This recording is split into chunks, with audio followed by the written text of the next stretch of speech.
Hallo und herzlich willkommen zu einem neuen Video vom Wohnmobil Privat mit Vermietung. Mein Name ist David und im heutigen Video geht es mal um was Ernstes, und zwar das Thema der Unterschlagung. Das heißt, bezogen auf euer Wohnmobil, auf euer vermietetes Wohnmobil, was während der Mietzeit von dem Mieter weiterverkauft wird an irgendjemanden und ihr dann ein Riesenproblem habt, das zu regeln, rein rechtlich auch. Jetzt ist die Frage, gibt es Schutz? Welche Varianten gibt es? Wie kann man sich davor schützen? Ist es versichert oder nicht? Wir schauen es uns im Video näher an. Bleibt dran, bis gleich.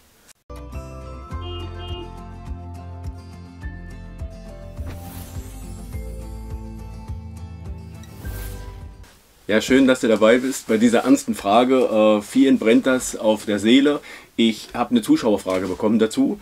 Die ist von der Katharina Uphoff. Katharina, schönen Dank für die Frage. Sehr gute Frage und du siehst, es ist ein wichtiges Thema. Ich mache ein Video dazu. Ich lese die mal vor. Ich habe nun in einem Forum gelesen, dass die Versicherung über Paul Camper, anders als eine Selbstfahrermietversicherung nicht gegen die besondere Form des Diebstahls schützen soll, diese Unterschlagungsform. Ne? Folgender Fall. Du vermietest über Paul Camper. Dein Mieter fährt los, verkauft das Wohnmobil. Offenbar soll es so sein, dass der Käufer, sofern er beweisen kann, dass er keinen Grund zur Annahme des Betruges hatte, das Wohnmobil behalten darf und du als Vermieter quasi Pech hast. Das scheint nur sehr selten vorzukommen, aber mich hat es verunsichert und ich würde gerne deine Meinung dazu hören. Und dann hat sie einen Link dazu gepackt, den packe ich auch mal unten in die Beschreibung. Und zwar ist das ein Bericht, also eine Webseite mit einem Video, auch mit einem kurzen vom NDR. Und darauf gehen wir auch gleich nochmal näher ein, auf diesen Bericht vom NDR, was da so drin steht und was da so passiert ist. Also ich habe mir jetzt mal den Bericht ausgedruckt, die Webseite ausgedruckt, die Infos, was da passiert ist und was die Rechtsprechung dazu gesagt hat, zu diesem Fall. Wen das nicht interessiert, der kann direkt springen. Da geht es nach dem Bericht weiter zu meiner Recherche und zu meinen Infos und zu meinen Tipps. Ich versuche das mal nicht Wort für Wort alles wiederzugeben. Also ich zitiere jetzt hier nicht, ich versuche das mal ein bisschen abzukürzen. Ne? Betrüger mieten Wohnmobile, verkaufen sie weiter. Dieser Anruf machte Wohnmobilbesitzer Thorsten Kanel einfach nur baff. Im vergangenen September war es, da meldete sich die Polizei bei ihm. Jemand habe versucht, sein Wohnmobil mit gefälschten Papieren anzumelden. Wie bitte? Dachte sich Herr Kanel oder Herr Kanel. Das gehört doch mir, ich habe hier noch den Fahrzeugbrief. Ja, den gibt man ja nicht mit, wenn man vermietet. Also das war auch der erste Impuls bei mir, dass ich gesagt habe, wie will das jemand weiterverkaufen, wenn ich meinen Brief hier habe? Das geht doch gar nicht. Aber kommen wir noch gleich dazu. Anfangs glaubte er noch an ein Versehen, aber schnell stellte sich heraus, er sollte sein Wohnmobil nicht mehr wiederbekommen. Buff, so krass, heftig, Schock. Das ist genau das, was mich auch in dem Moment, wo ich diese Anfrage bekommen habe, wo ich mir das durchgelesen habe, mich gleich erstmal schockiert hat. Wie, er bekommt es nicht wieder? Ist doch ganz klar. So klar ist es nicht. Wir schauen mal weiter.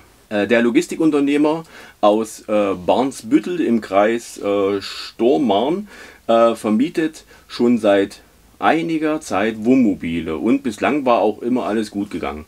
Als sich im vergangenen August eine Frau meldete, die eines seiner Fahrzeuge mieten will, schöpft er keinen Verdacht. Die Interessentin weist sich mit einer Meldebescheinigung und einem Führerschein aus.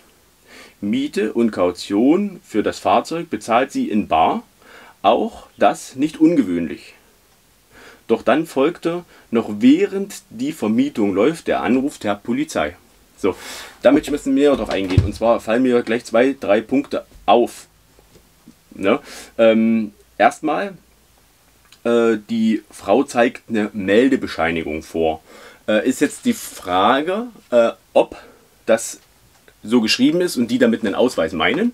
Ist ja irgendwo auch ein Meldenachweis. Oder meinen die jetzt nur den Zettel Meldebescheinigung? Denn dann könnte man schon ein bisschen skeptisch werden, weil warum hat jemand eine Meldebescheinigung und keinen offiziellen Ausweis oder Pass? Ja, das ist so ein Punkt, wo ich im Ernstfall euch auch empfehlen will, wenn die Papiere nicht so sind, wie ihr sie braucht und das nur ein Zettel ist ja ganz klar, so ein Zettel, so eine Meldebescheinigung kann ich natürlich viel leichter fälschen, wie ein Ausweis aus Plastik mit Wasserzeichen und Drehbildchen und Co. Ja? Führerschein auch eine Frage. Führerschein scheint hier vorgelegen zu haben, ist auch nicht einfach zu fälschen, mittlerweile aus Plastik. Früher gab es die aber auch als Papierlappen, sage ich mal. War dann dementsprechend auch einfacher zu fälschen. Deswegen wurde das ja alles auch angepasst. Ja. Doch dann erfolgte noch während der Vermietung, ja, ich wollte noch kurz eingehen auf die Miete und die Kaution in bar. Also Kaution in bar, klar, kennen wir, ist gängige Praxis, ist klar. Miete in bar, schwierig. Denn bei Baucamper sowieso nicht, weil ihr ja über diese Plattform diesen Schutz habt, dass das da hinterlegt wird. Die müssen da sowieso alles hinterlegen, kommen wir später nochmal drauf zurück. Und da wird das auch überprüft. Denn so eine Barzahlung ist nicht nachweisbar. Ne? Wohingegen eine Überweisung immer nachweisbar ist, weil irgendwo ist ja ein Konto, was irgendwo zu einer Person gehört. Ja? Deswegen bei diesen beiden Punkten, wenn die Papiere nicht so sind, wie ihr sie braucht und die Zahlung in bar passieren soll, skeptisch sein. Hätte man hier schon vermeiden können. Ne? Unterschlagung statt Diebstahl. Jetzt kommt die rechtliche Sache. Schnell stellt sich heraus, die Mieterin ist nicht in den Urlaub gefahren, sondern hat ihr Wohnmobil über das Internet verkauft und dafür viel Geld bekommen.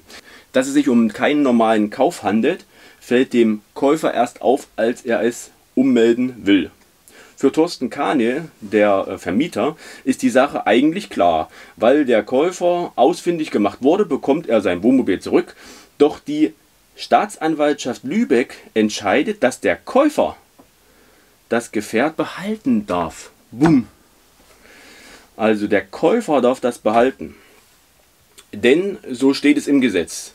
Dass Thorsten Kahne, der Vermieter, sein Wohnmobil freiwillig an die Mieterin herausgegeben hat, macht dabei den Unterschied. Also er hat es freiwillig abgegeben, auch wenn es in die Vermietung war, aber laut Gesetz ist es eben so. Ne? Denn so handelt es sich nicht um einen Diebstahl, sondern um eine Unterschlagung. Na, Diebstahl ist, wenn ich es nicht frei rausgebe, Unterschlagung ist, wenn ich es jemandem gebe, freiwillig. Und irre ist aber so. Denn bei einer Unterschlagung wird der Käufer des Wohnmobils stärker geschützt als der es verloren hat. Der Hintergrund ist natürlich, es gibt hier zwei Geschädigte. Ihr als eigentlicher Besitzer, ihr verliert das Wohnmobil, ich sage jetzt mal 50.000 Euro wert.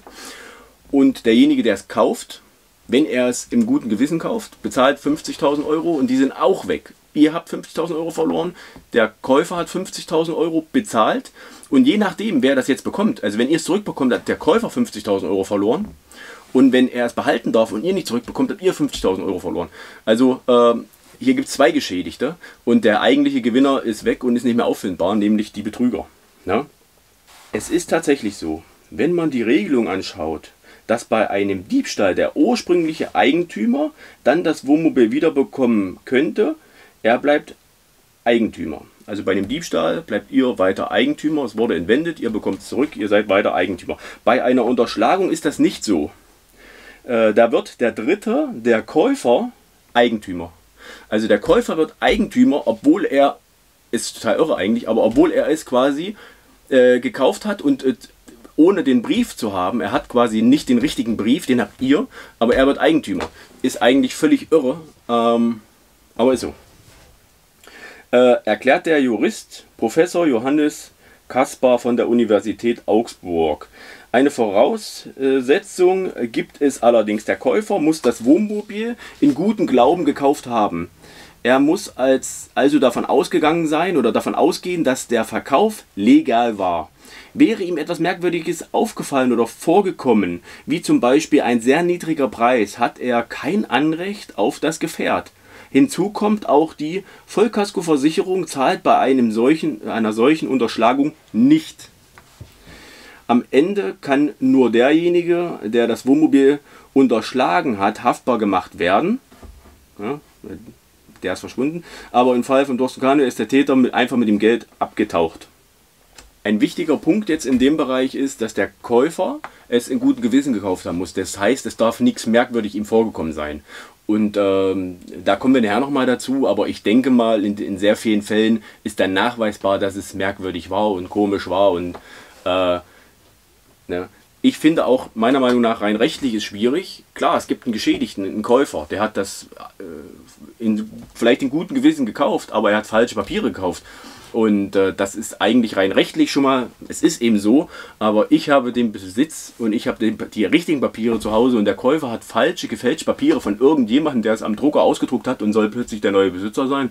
Ist wirklich ein bisschen seltsam, aber laut Rechtsprechung teilweise so. Ne? Und hier steht ja auch drin, die Vollkasko zahlt nicht. Und wie das in unserem Fall mit Paul Kemper, kommen wir nachher noch dazu. Der Fall beschäftigt die Gerichte, kein Einzelfall. Jährlich werden zahlreiche Wohnmobile angemietet und weiterverkauft. Herr Kahne ist nicht der Einzige, der auf diese Weise sein Wohnmobil verloren hat. Jedes Jahr werden Dutzende Wohnmobile mit gefälschten Papieren gemietet, anschließend verkauft. Viele Käufer sind deswegen arglos. Käufer. Auch aus diesem Grund entscheiden Gerichte häufig zum Gunsten der Käufer.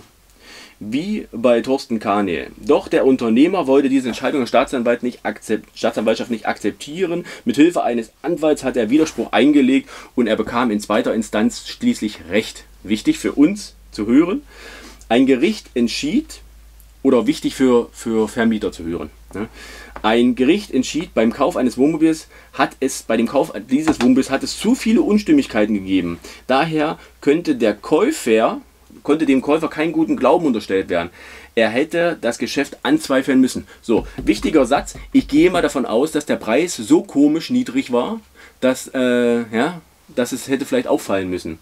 Außerdem gibt es noch ein paar Sachen, wie ihr wirklich sicher sein könnt, als Käufer auch. Sprechen nachher drüber. Eigentlich ein Hoffnungsschimmer.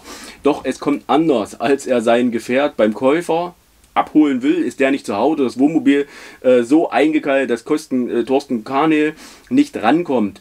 Mitleid mit dem Käufer hat er jetzt nicht mehr. So. Also das ist die Website, guckt es euch auch nochmal an, da ist auch ein Video, wie gesagt, drin, ich verlinke es unten. Und jetzt kommen wir mal zu ein paar Punkten, wo ich sagen muss oder wo ich vielleicht ein bisschen Aufschluss geben möchte. Ich möchte erstmal hier auf diese Papiere eingehen und dann im späteren Bereich gehe ich nochmal auf Paul Kemper ein. Ich habe da nämlich, wie ihr seht, eine Menge E-Mail-Verkehr gehabt und habe da definitive Infos für euch, da kommen wir aber am Schluss zu.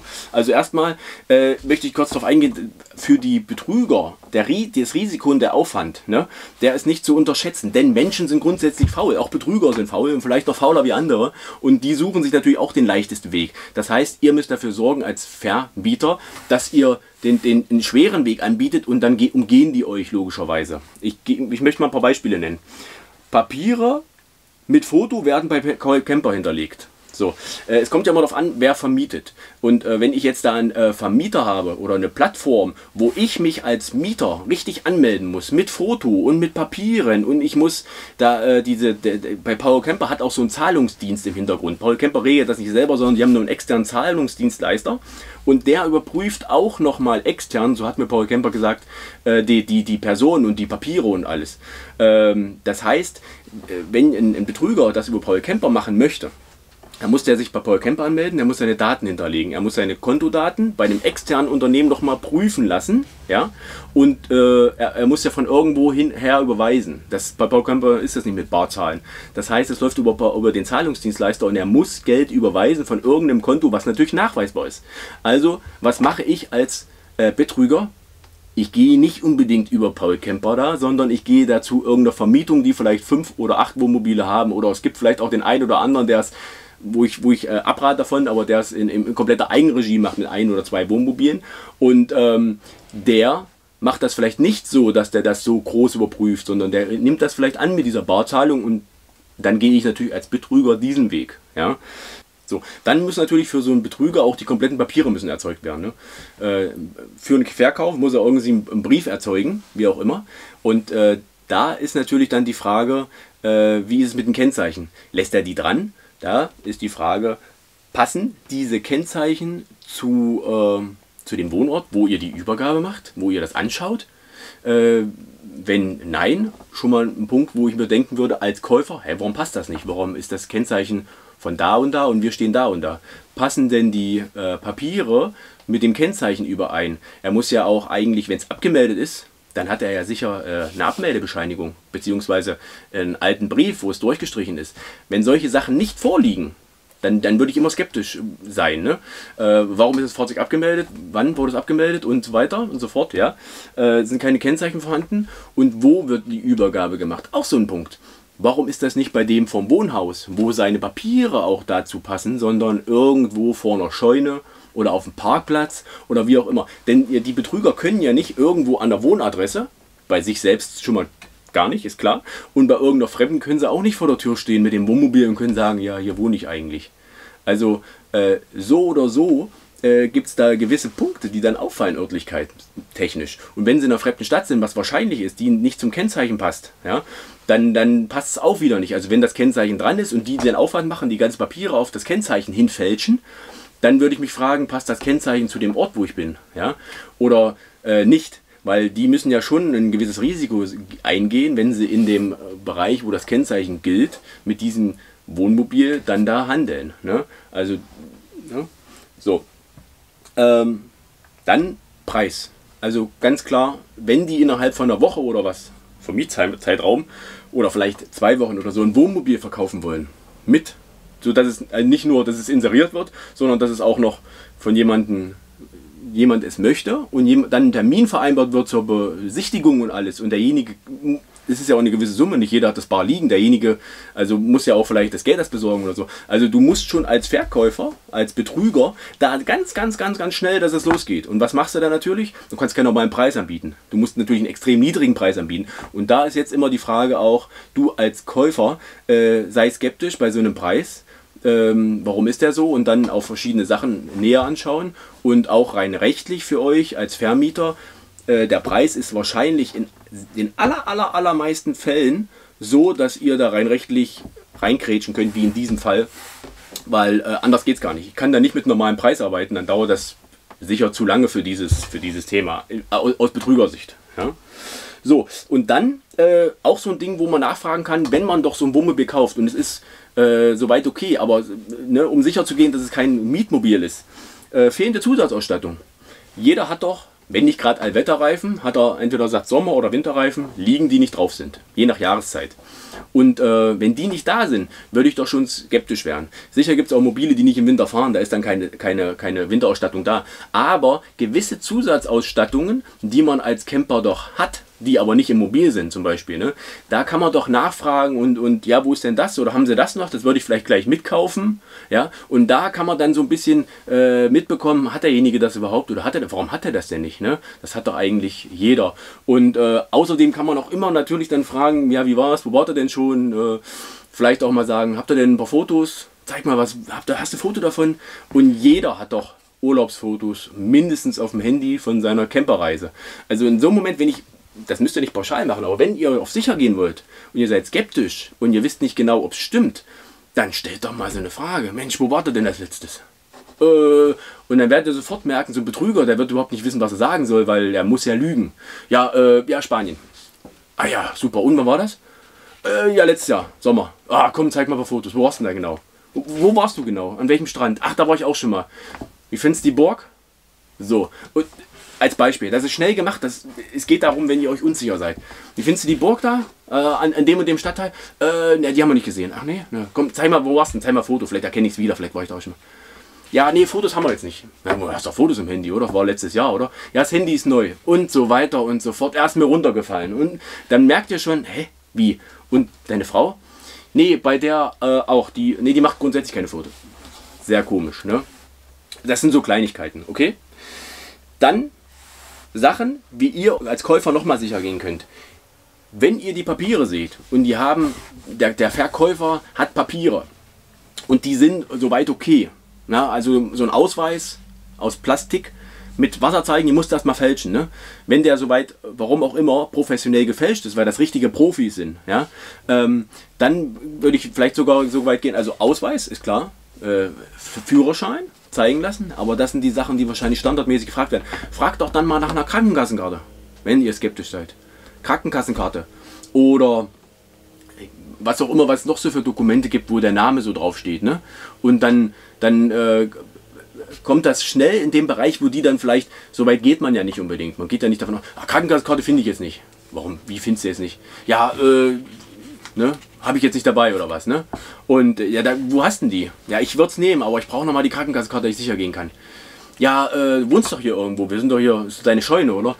Ja, und so weiter und so fort. Außerdem, Punkt, wo ihr auf 100% sicher gehen könnt, dass es nicht gestohlen bzw. angemietet ist und weiterverkauft werden soll, sagt, okay, wir fahren jetzt zusammen auf die Zulassungsstelle. Der normale Ablauf ist ja, wenn ich ein Auto kaufe oder ein Wohnmobil kaufe und gebraucht ist, dann ist es entweder angemeldet und dann fahre ich, manchmal kann ich mit den benutzten Kennzeichen mit der Versicherung des Verkäufers nach Hause fahren und kann zu Hause ummelden. Ist ein chilliger Ablauf. Die Variante wird es aber hier wahrscheinlich sowieso nicht geben, weil die Kennzeichen wird der Verkäufer wahrscheinlich nicht dran lassen, ist zu riskant, der muss dann zu viel fälschen. Aber grundsätzlich dann sagen, komm, wir fahren auf die Zulassungsstelle, wir melden das gleich um, dann hole ich gleich meine Kennzeichen oder eine Kurzzeitzulassung für den Heimweg. Bumm! Und dann wird der Verkäufer auf jeden Fall sagen, nee, machen wir nicht, weil die Papiere sind gefälscht und der Fahrzeugschein ist gefälscht. Das heißt, derjenige kann da nicht auftauchen. So. Oder ihr sagt, es ist vielleicht abgemeldet, sagt er, okay, komm, wir fahren kurz auf die Zulassungsstelle, Brief und so haben wir ja hier, fahren wir kurz zusammen hin und melden es um, dann hole ich meine Kennzeichen und dann fahre ich nach Hause. Boom! Das wird auffallen. Also sobald die Zulassungsstelle in Gespräch kommt und du sagst, komm, wir fahren zusammen zur Zulassungsstelle und regeln das schnell, dann werden die sofort sagen, boom, nein. Und am besten solche Sachen schon vorher, wenn der Preis skeptisch ist, ihr seht das im Internet und ihr macht einen Termin aus, dann bringt die Zulassungsstelle schon vorher ins Gespräch. Sagt, okay, alles klar, wenn das dann passt und so, dann fahren wir dann zusammen auf die Zulassungsstelle. Und dann werdet ihr schon merken, das wollen die nicht. Ne? Also spätestens da könnt ihr auf Nummer sicher gehen als Käufer, dass das wirklich rein rechtlich den sein Mobil ist, wenn es dann zusammen umgemeldet wird. Ja? Dann Vorsorge, meiner Meinung nach so ein Tipp zur Vorsorge als Vermieter. Kommunizieren, dass ihr einen GPS-Tracker habt. Kommuniziert, dass das Mobil getrackt ist und per GPS versehen ist. Am besten auch schön im Paul Camper im Profil oder allgemein im Vermietprofil kommunizieren. Weil, wenn so ein potenzieller Betrüger das sieht und liest, und dann wird er natürlich nicht den schweren Weg gehen und sagen, ja, wir nehmen das Mobil, wo sie uns beobachten, sondern der wird sagen, okay, das lassen wir dann lieber, nehmen ein anderes. Ja? Noch besser ist natürlich, das werde ich auch selbst machen, ich werde mir so ein Ding besorgen und das natürlich auch in mein Profil schreiben. Ihr besorgt euch so einen Tracker. Ich habe da mal einen rausgesucht, den werde ich mir auch besorgen. Ich packe euch den unten in die Beschreibung, schaut euch das mal näher an. Das ist alles gut beschrieben, was der so macht, da gehe ich jetzt nicht näher darauf ein. Ein, zwei Sachen nenne ich noch. Streckenaufzeichnung bis 100 Tage. Live-Ortung, das heißt, ihr könnt direkt immer schauen mit dem Handy, wo ist mein Mobil. Und auch ein Alarm per App, wenn das Mobil bewegt wird. Das heißt, nicht nur die Unterschlagung, sondern auch der normale Diebstahl ist hier für euch sicher oder ein wichtiges Thema. Denn sobald sich das Mobil bewegt oder dieser Tracker bewegt, gibt es einen Alarm. Das heißt, wenn ihr euer Mobil nicht wie ich vor der Tür stehen habt und seht es immer, sondern es ist irgendwo in der Scheune oder wo auch immer, vielleicht sogar im ganzen Winter, und plötzlich gibt es einen Alarm, dann merkt ihr sofort, ey, mein Fahrzeug wird bewegt. Wer bewegt mein Fahrzeug? Ne? Und dann könnt ihr sofort auch tracken, wo ist das Fahrzeug, und könnt sofort die Polizei informieren und ne, ist ein Riesenvorteil. Guckt euch die Preise an. Grundsätzlich muss ich dazu sagen, ich nenne jetzt mal keine Preise, aber grundsätzlich muss ich dazu sagen, ihr habt natürlich bei so einer Vermietung auch Einnahmen und darüber kann man immer so eine Zusatzausgabe auch refinanzieren. Außerdem ist es ja steueroptimiert, weil ihr ein Gewerbe habt. Ne? Also ihr könnt dann auch die Kosten dann absetzen, aber so ein Tracker, sehr, sehr, sehr, sehr wichtig, sehr, sehr hilfreich. Und wenn ihr zum Beispiel seht, so eine Unterschlagung läuft, kein Diebstahl, sondern Unterschlagung, und ihr habt ja mit dem Vermieter, mit dem Mieter besprochen, wo er hin will. Er sagt vielleicht, ja, wir wollen nach Italien. Und jetzt fährt er plötzlich Richtung Polen rüber, als Beispiel. Oder Richtung in Norden oder wo auch immer. Ich möchte jetzt hier kein Land diskriminieren. Oder fährt er Richtung Niederlande oder was, ne? Was komplett in die andere Richtung ist. Und ihr sagt, wie jetzt? Und das plötzlich steht er dann da, ein paar Tage oder so, ne? Egal in welchem Zeitpunkt, aber euch kommt was komisch vor und ihr ruft an und sagt, ja, wie läuft's denn? Ja, alles gut. Wo seid ihr denn? Ach, wir sind gerade in Österreich. Ja, oder eine WhatsApp-Nachricht. Und wie läuft's? Wo seid ihr? Seid ihr schon da? Nee. Ja, wir sind jetzt in Italien, ist schön hier. So, und der steht aber in der Niederlande. So, in dem Moment ist schon klar, boom, da läuft was nicht richtig und dann könnt ihr sofort loslegen, in welcher Form auch immer. Ja? Ihr könnt ja rein theoretisch sogar hinfahren, ihr habt die Live-Trackung und könnt dann das Thema lösen, die Polizei einschalten, wie auch immer. Und das in dem Moment, und das ist wichtig, bevor es weg ist. Weil dieser Ablauf, dieser Verkauf und diese Papiere und das alles, das machen die natürlich nicht innerhalb von 1, 2, 3 Tagen, sondern das dauert natürlich ein bisschen. Und das gibt euch die Zeit und die Sicherheit, da vorzusorgen und das zu vermeiden und zu verhindern zu einem günstigen Kurs. Schaut euch in der Beschreibung das näher an. Ich besorge mir das Teil auch. Das ist wirklich die Lösung für das Problem auch. Ne? Und natürlich schön kommunizieren, ist getrackt, ne? GPS und so weiter. Ne? Genau. So, dann möchte ich mal noch auf die E-Mails mit Paul Kemper eingehen. Und da muss ich nochmal auch sagen, also Lob an Paul Kemper oder an den Service. Also wenn ich da, oder wenn ihr mal Fragen an Paul Kemper habt, versucht nicht unbedingt zwingend anzurufen, sondern schreibt eine E-Mail, beziehungsweise geht in den Hilfebereich, Hilfe-Button und geht dann durch bis, da könnt ihr so ein bisschen weiterklicken und irgendwann könnt ihr dann auch eure Frage stellen. Und da kriege ich eigentlich wirklich am nächsten Tag eine Antwort. Und manchmal, wenn das dann auf diese E-Mail eine Nachfrage nochmal ist auf die Antwort, dann geht es sogar viel schneller. Also ich habe teilweise hier, hat das nur eine halbe Stunde gedauert. Ne? Also das funktioniert. Ja? So, ich fange mal an. Ich lese das mal vor. Meine Frage, das war aufgrund von der Katharina, die sich bei mir gemeldet hat, aufgrund dessen habe ich da recherchiert. Ne? Hallo, ist die Unterschlagung, also der Weiterverkauf meines Wohnmobils vom Mieter an Dritte während der Mietzeit über die Allianz Flottenversicherung versichert? Und da habe ich als Antwort bekommen, muss gucken, was zuerst war, hier. Hallo David, ja, vielen Dank für deine Nachricht. Die Unterschlagung ist durch die Add-on-Versicherung abgedeckt. Wünsche dir noch einen schönen Tag. Also hier schon mal die Info von Paul Kemper. Ja, Unterschlagung ist abgesichert. So, und das ist schon mal ein ganz wichtiger Punkt, weil die Katharina dachte ja, es ist nicht versichert über diese Add-on-Versicherung, über Paul Kemper. Und Paul Kemper sagt aber, doch, Unterschlagung ist versichert. Und das ist schon mal jetzt ein ganz wichtiger Punkt. Jetzt ist mir natürlich in den AGBs auch aufgefallen, dass es da ein bisschen seltsam drin steht, deswegen habe ich nochmal nachgehakt. Beziehungsweise habe sowieso nochmal nachgehakt. Nächste Nachricht. Vielen Dank für die schnelle Antwort. Kannst du mir noch kurz näher erläutern, was mit Add-on-Versicherung gemeint ist? Ich wollte es ja genau wissen. Ist das die allgemeine Allianz-Flottenversicherung, die bei der Vermietung automatisch läuft? Oder muss ich da muss da der Mieter oder der Vermieter noch etwas dazu buchen? Ne? Ich will ja ausschließen, dass wir nicht alles mitbekommen. Ne? Und da wurde geantwortet, nein, du musst nichts weiter buchen, wenn du deinen Camper über uns versichert hast bei Paul Kemper. Ne? Die schreiben natürlich noch, wenn du deinen Camper privat versicherst, also über so eine Selbstfahrermietversicherung, dann ist es natürlich so, da musst du dann gucken, ob es drin ist. Ne? Aber wenn du das über Paul Kemper, die Allianz-Flottengeschichte machst, ist es versichert. Jetzt habe ich mir nochmal die AGBs ausgedruckt und natürlich auch angeschaut von der Allianz Flottenversicherung. Ihr kennt mich, ich bin in diesem Bereich ein bisschen tätig und ich bin da auch akribisch immer. Für mich und auch für euch möchte ich natürlich die 100% richtige Antwort. Und da habe ich Folgendes gefunden. Ich lese das mal eben vor. Entwendung insbesondere durch Diebstahl oder Raub. Ja, ist der Überbegriff. Versichert ist die Entwendung durch Diebstahl oder Raub sowie die Herausgabe des Fahrzeugs aufgrund von räuberischer Erpressung. Ist klar, wenn jemand kommt mit der Waffe und sagt, hier Fahrzeug her, Schlüssel her, dann gibt er das raus, ist versichert. Jetzt geht's weiter. Eine Entwendung durch Unterschlagung ist nur versichert, wenn dem Täter das Fahrzeug weder zum Gebrauch in seinem eigenen Interesse noch zur Veräußerung oder unter Eigentumsvorbehalt überlassen wird. So, ich habe gedeutet und deute aus dieser Formulierung,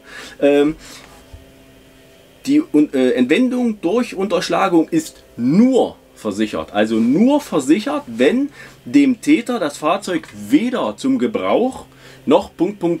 herausgegeben wird. Allerdings geben wir es dem Täter ja zum Gebrauch heraus. Ja? Das heißt, eigentlich deute ich das hier so, dass das eigentlich Unterschlagung nicht versichert ist. Aufgrund dessen habe ich nämlich so schwer nachgehakt. Ansonsten hätte ich euch das gleich gezeigt und gesagt, ist versichert. Aber es scheint noch zusätzlich mit versichert zu sein. Außer dieser normalen AGBs gibt es dann sicher noch eine Zusatzklausel, eine Zusatz-AGBs. Ich wollte es aber noch mal genauer wissen. Und habe der Dame das auch so geschrieben nochmal. Vielen Dank für die schnelle Antwort. Leider muss ich nochmal nachhaken. Ich bin in diesem Bereich tätig und habe mir die Allianz Versicherungsbedingungen nochmal genauer angeschaut. Dort im Bereich habe sogar einen Screenshot dazu gepackt von der Geschichte hier alles und habe das nochmal zitiert, was da genau steht, was ich euch gerade vorgelesen habe, und habe nochmal um Auskunft gebeten, weil ich habe sogar bei der Allianz selbst probiert, aber die konnten mir dazu keine Auskunft geben, weil das natürlich ein Vertrag ist von Paul Kemper, und habe das auch dazu geschrieben und dass ich da nochmal um Rückmeldung bitte. Und dann kommt jetzt hier die 1000-prozentige Antwort für uns mit AGBs und mit Screenshot von der Geschichte, die ich gerade vorgelesen habe. Ja, vielen Dank für deine Nachricht. Veruntreuung ist in unserer Versicherung der Allianz mit abgedeckt. Das schreibt Paul Kemper. Das Risiko der Veruntreuung ist aber bei Kemper Sharing, also über so Plattformen, sehr gering. Zum einen ist der Buchungsprozess und die Abwicklung über unsere Internetplattform eine erste Hürde. Ist klar, habe ich ja vorhin schon gesagt, die müssen sich da anmelden und so, und das geht sicher einfacher und sicherer für so einen Betrüger, ne? Andere Wege. Ne? Darüber hinaus ist die Zahlungsabwicklung über einen Treuhänder, wird die abgewickelt. Ne? Das ist dieses zusätzliche Unternehmen. Der Treuhänder überprüft den Eingang und die Herkunft der Zahlung und verifiziert die Identität der Mieter und der Inhaber des Zahlungsmittels, also des Kontos. So, außerdem schreiben Sie ja nochmal, in welchen Ländern diese Versicherung alles so gilt und wo der Mieter so hinfahren darf. Hier ist jetzt explizit nochmal genannt europäische Grenzen, außer Kosovo. Ich packe euch unten in die Beschreibung auch nochmal eine Liste, welche Länder das sind. Und beziehungsweise packe ich euch den Link da dazu. Da könnt ihr selber sehen bei Paul Kemper, welche Länder sind denn da alles in der Versicherung mit drin. Aber hier haben wir jetzt die 1000-prozentige Antwort. Ist versichert und auch nochmal mit der Rückmeldung, ist schwer gemacht. Und ich denke mal, das gibt mir ein gutes Gefühl und ich hoffe, ich kann euch auch damit ein gutes Gefühl geben, dass wir uns da wirklich bei Paul Kemper, dass wir da geschützt sind. Ja, ich hoffe, ich konnte euch da jetzt ein bisschen weiterhelfen mit dem Thema und ein bisschen die Gewissheit bringen. Ist ja ein ganz, ganz wichtiges Thema, diese Unterschlagung, und ich hoffe, es hat euch so viel weitergeholfen wie mir, nämlich die Sicherheit, dass es bei Paul Kemper mit versichert ist. Ich freue mich, wenn ihr zukünftig dabei seid. Ich freue mich, wenn ihr den Kanal abonniert. Ich freue mich auch, wenn ihr einen Daumen hoch da lasst, immer ganz schön. Ansonsten schaut euch gerne die weiteren Videos an. Gibt es viel über Thema Vermietung vom eigenen Wohnmobil, aber auch Tipps und Tricks zu anderen Wohnmobilthemen. Habt eine gute Zeit, habt schöne Reisen. Bis bald. Ciao, ciao.